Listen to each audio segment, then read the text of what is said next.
we have aren't based on any facts. They all hearsay. Hearsay. The history of the man we call Isa, and they call him Jesus Christ, which is the Greek form of the name, never wrote anything, and never ordered any one of his companion and disciple to write anything. And they didn't, you know, except Barnabas wrote. And even what Barnabas wrote isn't in the Bible, because again, they don't want anything that contradicts their version of things.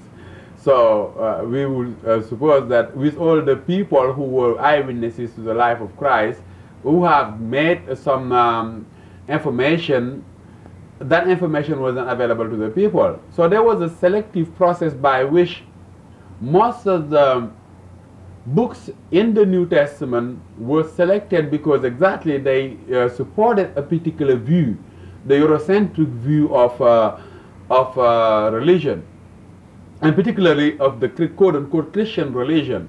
As we know, Christian religion is a man-made religion. Jesus Christ never taught any of what it says there. What he taught, those books were not available or not made available to the people. So he taught the Old Testament in any case.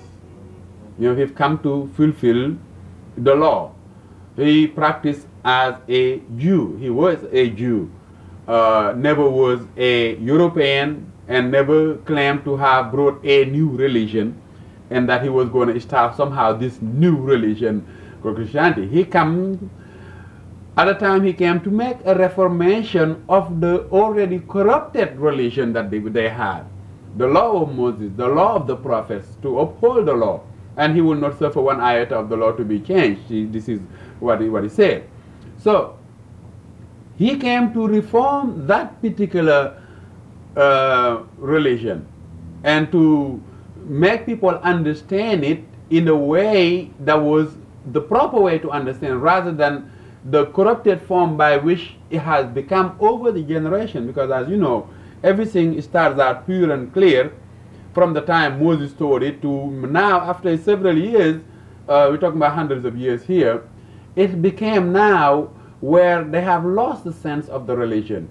The religion now have become a pageantry. It has become an object of the state, of the kings, of the a priesthood that is now lavish in money and the good worldly things. So therefore, since corruption had set it into the church, he's come to clarify that, to put the things back to where they were supposed to be in the first place. Now, of course, some opportunists like Paul turn around and run away with it and try to make a new religion out of it by, you know, changing things and making, you know, creating basically things. And this was the displeasure Barnabas had with him, because when Barnabas saw him preaching that which the master never taught, then they had a feud with that, because Barnabas was going to stand for Paul to go out there and teach things that he never heard Jesus say. You know, so this is something that people need to find out from the roots of the actual creation of the church. And of course, all the politics that went on till we have now what we have, and it's called Christianity. When it's, like I say, it's man-made, people can verify those facts. Jesus never said anything, never established a church, never established a priesthood, never ordained anybody a reverend or a deacon or whatever they have here. So it's become now a socio-economic and political industry, which I call industry. It's an establishment.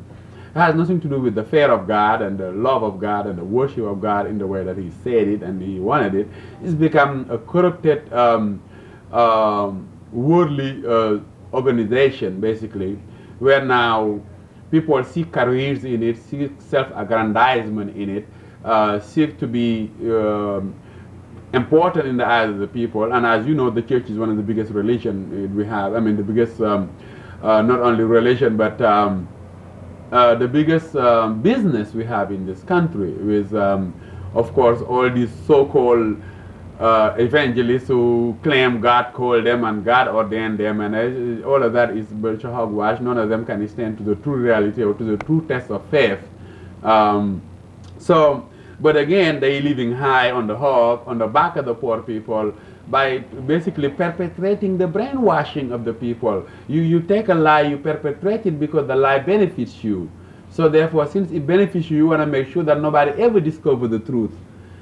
So even the well-meaning people may even go in it meaning well and thinking this is truly what it is, when in reality it's not true. So again, it's become now such a thing that they are in the box and they cannot get out of the box. So anything they see out of the box is a threat to this what it is in the box.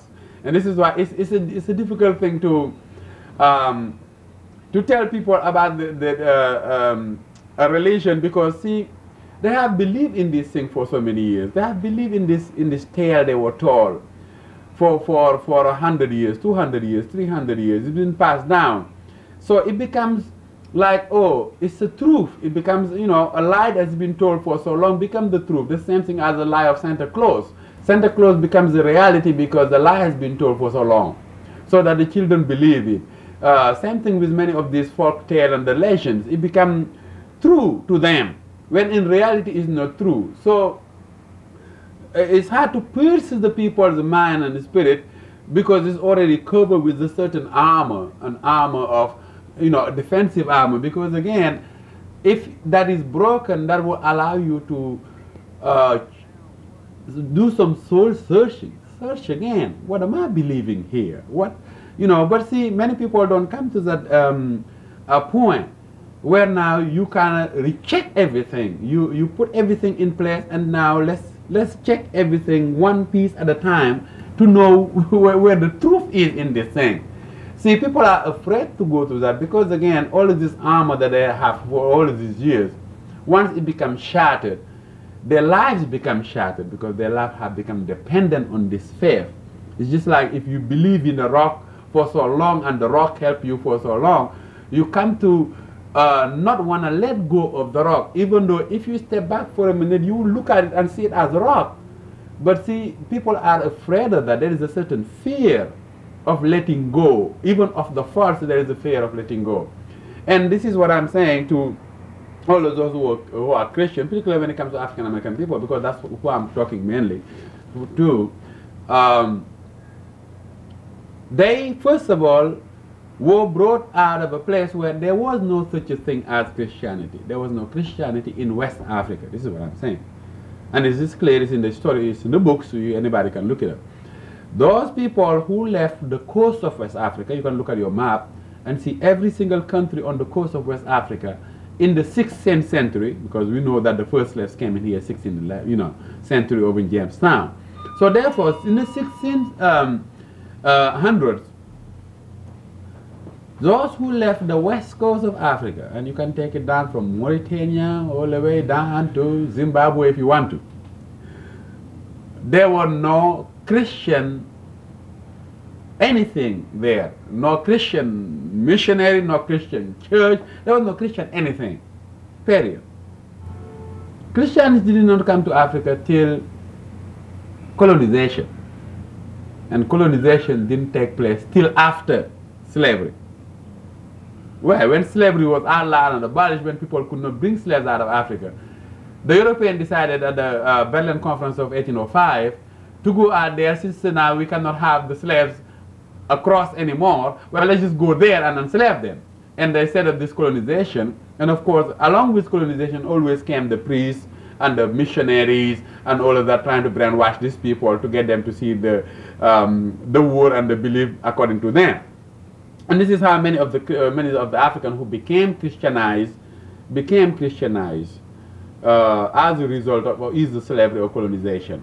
So therefore, people, when they came in here and been transformed into other than what they were, they had to suffer a very deep trauma. It was traumatic. And now that they still suffering that trauma of being dislocated, of being brutalized, of now losing everything you had. Imagine somebody with 30, 40 years, all of his life, everything they own, their possession, their homes, their land, everything. They were dispossessed of that.